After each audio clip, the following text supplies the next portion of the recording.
Sleeve का design बनाने के लिए फर्स्ट अपने को पैटर्न बनाना होगा। पैटर्न के लिए मैं फर्स्ट इस पेपर पे 3 इंचेस पे मार्क करके फिर आर्म होल 3 इंचेस पे मार्क करी, फिर जैसो फुल लेंथ स्लीव्स की 10 इंचेस पे मार्क कर ली। अब आर्म होल राउंड है मेरा 14 इंचेस है, तो मैं 7 इंचेस पे मार्क कर ली। 14 डिवाइडेड बाई 2 7 इंचेस होगा। स्केल की हेल्प से मैं लाइन ड्रॉ कर ली। सेम मैं जो 3 इंचेस पे मार्क करी थी इस पे भी लाइन ड्रॉ करनी है।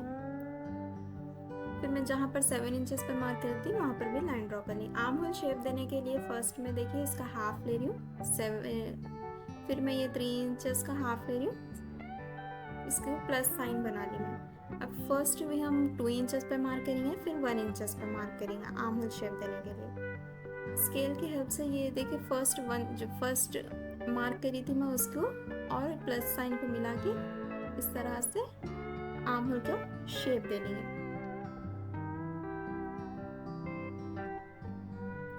जहाँ फर्स्ट पे मार्क करी थी फर्स्ट 1 इंचेस पे मार्क करेंगे, फिर 1.5 इंचेस पे मार्क करेंगे एक ऊपर की तरफ, और फिर से 1.5 इंचेस मार्क करेंगे।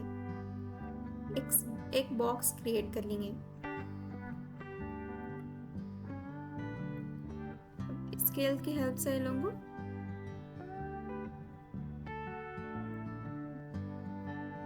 लाइन्स ड्रॉ कर लेंगे। ये भी 1.5 इंचेस है।